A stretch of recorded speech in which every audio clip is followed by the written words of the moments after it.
वालिदैन बूढ़े हो जाएं, फिर भी दीन इस्लाम ने ये नहीं कहा कि इनको ओल्ड हाउस में जाकर वहाँ पे रखो, इनको जमा करवाओ कि वालिदैन की डेट एक्सपायर हो गई, लिहाजा इनको वहाँ छोड़ा। हो सकते मौलाना रूम रहमतुल्लाह ताला अलैह आप एक वाक़या सुनाते हैं। आप लिखते हैं कि एक शख्स का जो वालिद था वो बूढ़ा हो चुका, अब वो बरामदे में रात को सोया करता था और बीमारी की वजह से उसे खांसी आती थी।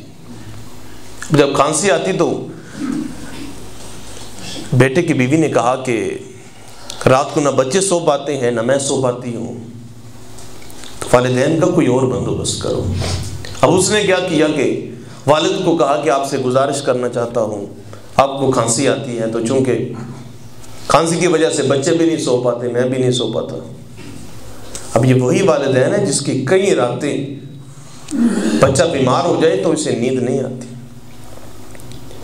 और कई रातें वो जाकर गुजार देता है कि मेरे बेटा तकलीफ में मुब्तला है। तो बेटा क्या कह रहा है, आपके खांसने की वजह से मेरी नींद में खलल आती है, तो इस वजह से आप मेहरबानी फरमाएं, आप जानवरों के कमरे में सो जाएं। वालिद मान गया, उसने कहा ठीक है मैं सो जाऊंगा। अब वहां पर चारपाई बिछाई गई, और चारपाई जब बिछाई गई तो उसके बाद बेटा कंबल लेकर वालिद को देने जा रहा था, तो साथ उसके अपना भी बेटा था। जब देने लगा तो बेटे ने अर्ज किया, अब्बा जान इस कंबल के 2 हिस्से कर ले। उसने कहा बेटा वो क्यों? उसने कहा एक मैंने रखना है।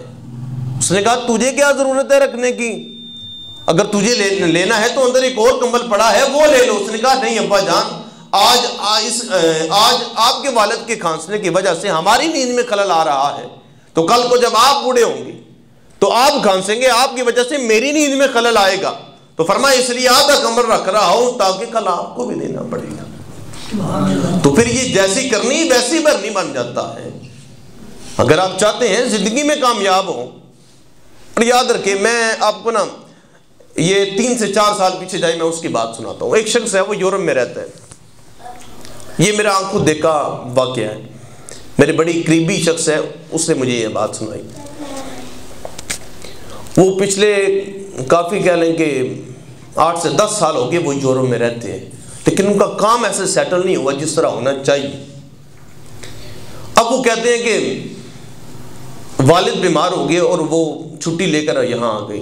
गालिबन 2 महीने रहे, लेकिन इस 2 माह में ना वालिद का पखाना भी कहते हैं उस शख्स ने खुद साफ किया है।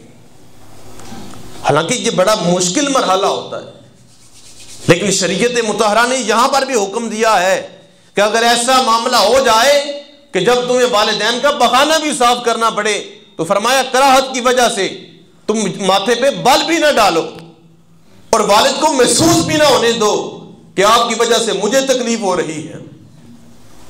वो कहते हैं उसने ये सारे काम किए। 2 महीने के बाद अल्लाह ने वालिद को सेहत दी, वो शख्स वापस चला गया।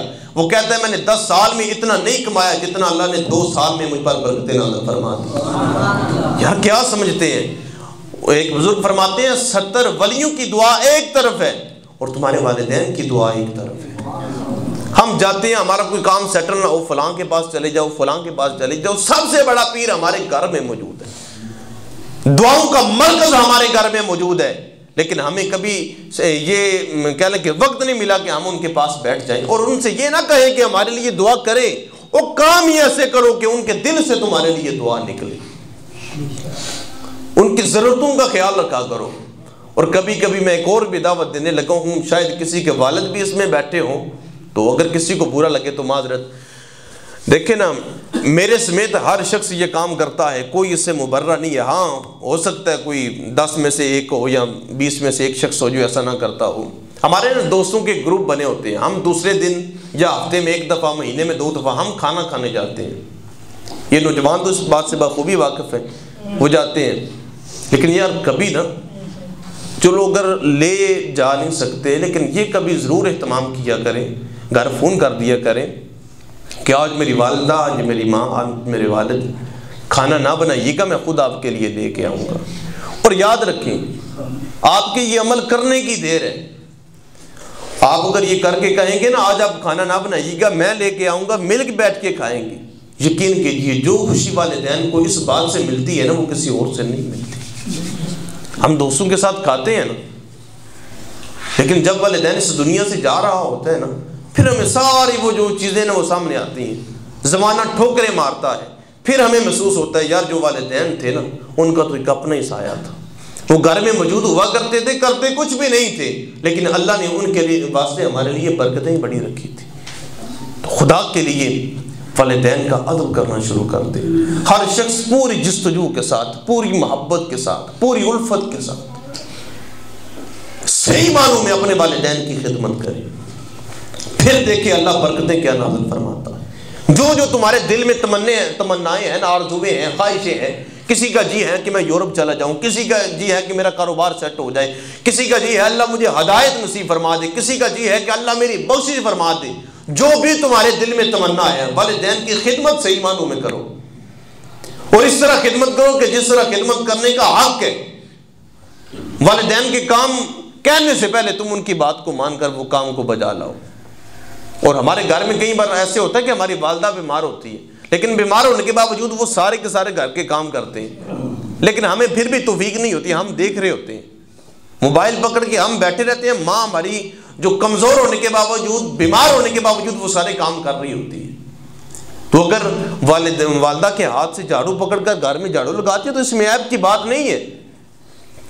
अगर बर्तन धो दे इसमें ऐब की बात नहीं है, ये खिदमत में शामिल होता है और आपकी खिदमत करने की देर है। फिर देखिए अल्लाह अनायात क्या अता फरमाता है, अल्लाह करम क्या अता फरमाता है। इमाम गज़ाली का मैंने कौल सुनाया ना, वो कहते हैं निशानी लगाओ उस शख्स पे कि जो शख्स अपने वालिदैन की खिदमत करता है, आखिरत में जो अजर मिलेगा वो मिलेगा, अलग है, लेकिन फरमाया दुनिया में भी अल्लाह करीम उसकी इज्जत में इजाफा फरमाएगा, उसकी रिज्क में इजाफा फरमाएगा।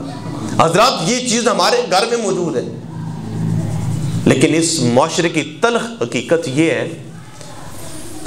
कि हमने ऐसी भी बातें सुनी हैं कि माँ तरस रही है कि मेरा बेटा आकर मुझसे बात करे, लेकिन बेटे को तौफीक नहीं मिल रही वो बात करे।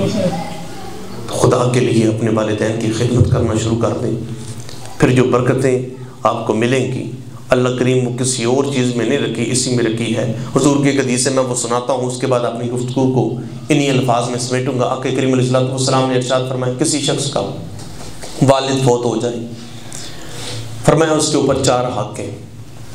वालिदैन का जनाजा पढ़े, वालिदैन के लिए मग़फ़िरत की दुआ करे, वालिदैन ने जो वादे किए थे उन वादों को पूरा करे। चौथी चीज़ ये कि जो वालिदैन के दोस्त हैं ना, उनके साथ हुस्न सलूक से पेश आए।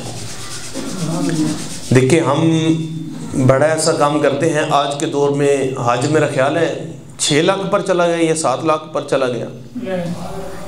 दरख्वास्त जमा करवाते हैं, जमा करवाने के बाद जब एक्सेप्ट हो जाए, कबूल हो जाए, उसके बाद बंदा सारे लवाज़मात करके 7 लाख लगा कर बंदा जाता है, हज करके आता है।